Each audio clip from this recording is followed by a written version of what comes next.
Yo la famille, on se retrouve pour une nouvelle vidéo avec une question qui fâche, ou plutôt la question qui fâche. Est-ce qu'on peut arriver à dissocier un artiste de son œuvre, et plus particulièrement quand il se trouve être accusé de violence sexuelle? Bon allez, balance-moi le générique, je me reprends une petite gorgée d'eau parce que je risque d'en avoir besoin.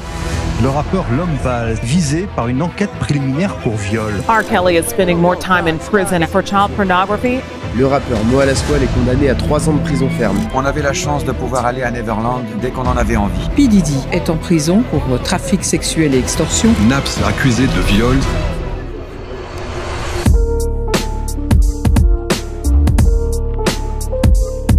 Bon, je ne sais pas vous, mais moi, ma playlist est clairement en train de se transformer en liste de violeurs ou violeurs présumés. R. Kelly, P. Diddy, Naps, L'Homme Pâle, Mo Alasquale, Retro X, Kinan Abdi, Young Philly. Mais on va se pencher sur des cas récents qui n'ont pas laissé le monde de l'industrie indifférent. Déjà, commençons par le GOAT de l'huile pour bébé, j'ai nommé Monsieur Sean Diddy Combs. Récemment, plusieurs nouvelles accusations d'agression sexuelle ont émergé contre Diddy et sont venues s'ajouter à une longue liste. Au total, ce sont plus de 100 nouvelles, je dis bien nouvelles accusations d'agression sexuelle qui ont été déposées à son encontre et attachez-vous bien parce qu'elles incluent des mineurs dont le plus jeune était âgé d'à peine 9 ans au moment des faits. Ah, lui vraiment, je sais pas. Franchement, j'ai pas les mots. Et encore là, je vous parle seulement des plaintes de 2024. Évidemment, les avocats de Diddy nient catégoriquement ces accusations, les qualifiant de tentatives de diffamation. Bon, ça c'était pour les States, mais je peux vous dire que de notre côté du globe, on s'en sort pas mieux. De Manhattan à Marseille, c'est les mêmes problèmes, cousin. Et oui, Naps aussi est dans la sauce, les gars. Il est sous contrôle judiciaire et il sera bientôt jugé par la cour criminelle d'Île-de-France pour une accusation de viol. Alors Naps, on ok plus là? Depuis, il avait gardé le silence jusqu'au 7 novembre dernier, date à laquelle il a publié un communiqué dans lequel il dit, je cite, « Sachez une chose, c'est que je suis tarpin serein ».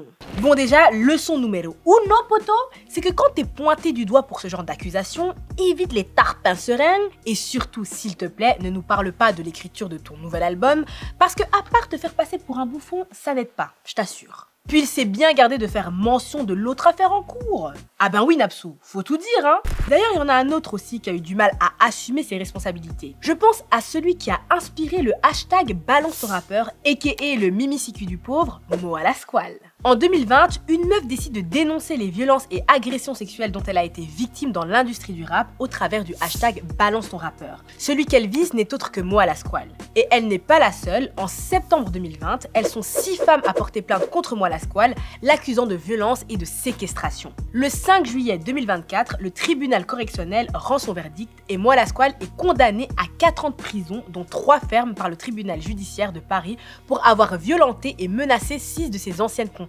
Par la suite, le hashtag Balance ton rappeur a continué à attirer l'attention et a mis le feu aux poudres en visant le rappeur belge Romeo Elvis. Et oui, malheureusement, la Belgique n'est pas en reste non plus. L'affaire d'agression sexuelle impliquant Romeo Elvis remonte à 2020, lorsqu'une nana l'accuse publiquement de l'avoir agressé sexuellement. Romeo Elvis a rapidement réagi en reconnaissant les faits et en présentant des excuses publiques sur son Instagram. Je pense que la première chose à faire, c'était de prendre ses responsabilités. Quand ça couille, savoir regarder l'autre dans les yeux et dire « ouais, vas-y, ok, j'assume, ok, on en parle ». Sans surprise, l'affaire a eu un impact sur sa carrière. Il s'est retrouvé au cœur d'une campagne d'opinion incitant ses fans à le boycotter ou à cesser de consommer sa musique. Et ça, c'est ce qu'on appelle la cancel culture. La première référence à la cancel culture se trouverait dans le film New Jack City, où Wesley Snipes dit « Cancel that bitch, I'd buy another one ». Cancel that bitch.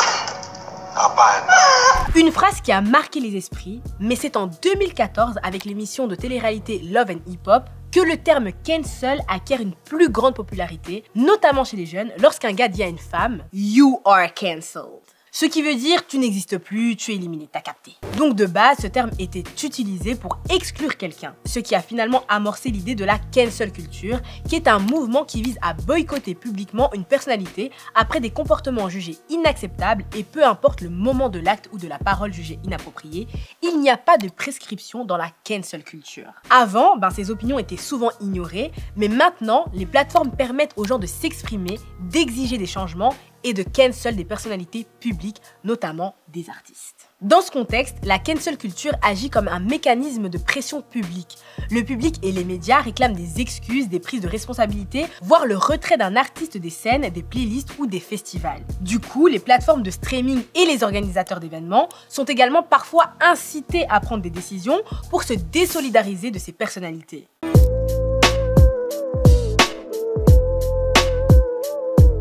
Les médias traditionnels comme les radios, les télévisions réagissent souvent rapidement aux scandales d'agression sexuelle impliquant des artistes pour s'en distancier. En 2019 par exemple, plusieurs radios canadiennes, dont Radio-Canada, ont retiré Michael Jackson de leur playlist après la diffusion du documentaire Leaving Neverland qui l'accusait de pédophilie. J'aimais énormément les bijoux. Il m'offrait des bijoux en échange d'actes sexuels comme une récompense. Les plateformes de streaming comme Spotify, Apple Music ou encore Deezer sont aussi affectées. Spotify avait lancé en 2018 une politique, la Hateful Conduct Policy, visant à retirer des playlists les artistes accusés de comportements inappropriés comme R. Kelly. Mais face aux critiques et aux accusations de censure, Spotify a finalement abandonné cette politique. Du côté des salles de concert et des organisateurs d'événements, en 2023 par exemple, après les accusations de viol contre l'homme pâle, le festival Le Cabaret Vert a décidé de le déprogrammer. Tout ça montre comment le boycott peut écarter un artiste de l'espace public.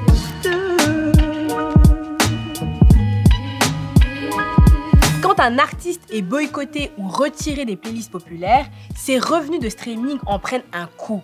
Les plateformes comme Spotify et Apple Music jouent un rôle clé pour permettre aux artistes de toucher un large public et sans cette visibilité, les écoutes et les revenus qui vont avec chutent. Après pour le streaming, qu'on soit clair, on parle pas de sommes de ouf. C'est plutôt pour les ventes de disques que ça devient chaud. Puis il y a les concerts et les tournées qui sont souvent des sources de revenus majeures, bien plus lucratives pour certains que les ventes de disques ou les écoutes en streaming. Quand une salle annule un show à cause d'un scandale, l'artiste perd non seulement son cachet, mais aussi les revenus du merchandising vendu sur place. Et même topo pour les contrats avec les marques.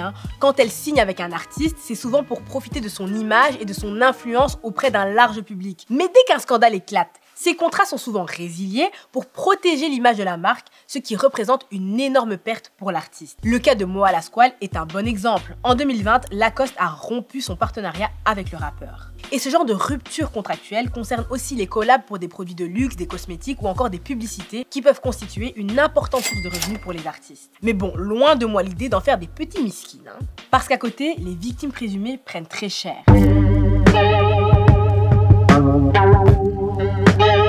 Les répercussions pour les victimes qui accusent des artistes célèbres sont souvent lourdes et douloureuses. Dès qu'elles osent témoigner, elles se retrouvent fréquemment sous le feu des critiques, subissent du harcèlement en ligne et des attaques personnelles. Les réseaux sociaux deviennent un champ de bataille où les victimes sont traitées de menteuses, accusées de vouloir de l'attention ou de l'argent, et elles sont même parfois menacées par les fans de l'artiste. Ce harcèlement peut aller jusqu'à des menaces de mort, des campagnes de dénigrement et une atteinte à leur vie privée. Pourtant, je vous rappellerai quand même qu'en France, selon l'association Nous Toutes, les fausses accusations de viol ne s'élèvent qu'à 2 à 5% et que seuls 0,6% des viols sont condamnés par la justice. Bon, après pour la Belgique, on a cherché, mais comme d'habitude, on n'a pas de chiffres. Bref, tout ce climat hostile décourage beaucoup d'autres à témoigner et renforce un cercle de silence autour des personnalités influentes.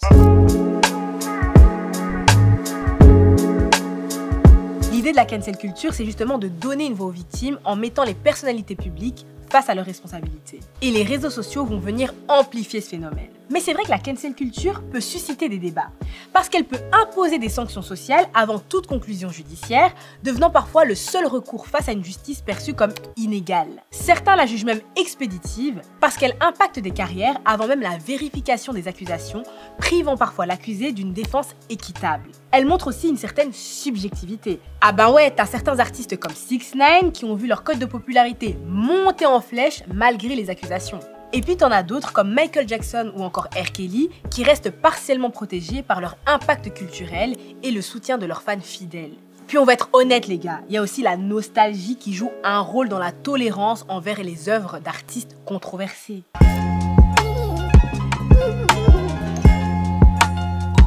T'as des sons qui sont si ancrés dans nos vies qu'ils évoquent des souvenirs assez deep et parfois pour toute une génération, ce qui rend difficile la décision de les cancel. On a tous ce son qu'on associe à un ou des moments marquants, comme des souvenirs d'adolescence ou des relations importantes. Et c'est cette nostalgie qui pousse certains auditeurs à séparer l'artiste de son œuvre. Ils choisissent d'apprécier la musique pour ce qu'elle représente personnellement, indépendamment des actes de l'artiste. Ce que je veux dire, c'est que si je découvre un artiste aujourd'hui et que dans 6 mois, il a des problèmes de justice pour pédophilie ou pour les affaires de Didi, je peux l'effacer facilement. J'ai que 6 mois d'écoute. Mais j'efface pas 30 ans d'écoute. La psychologue Manuela Broad explique d'ailleurs que l'attachement à un artiste apporte un sentiment de sécurité, renforçant la complexité de cette dissociation. Admettre qu'un artiste que tu admires a commis des actes condamnables, ça revient parfois à renoncer à une figure qui t'a aidé à traverser des moments difficiles ou juste à te faire kiffer. Donc face à ce dilemme, chacun est libre de trouver son équilibre entre garder ses œuvres ou tourner la page. Mais t'en as certains qui ont trouvé la parade. Les écouter uniquement en disque ou en vinyle qu'ils ont déjà, parce que comme le dit le rappeur Monsieur Philippe, REP Lampal, sa tête de vieuse gag, écouter les violeurs c'est donner l'oseille qui paye leurs avocats. Alors toi, qu'est-ce que tu fais? Est-ce que tu écoutes encore ou tu passes à autre chose? Tu fais en sorte de ne plus leur donner de thunes via les streams, les albums ou les concerts, ou tu ne changes rien du tout?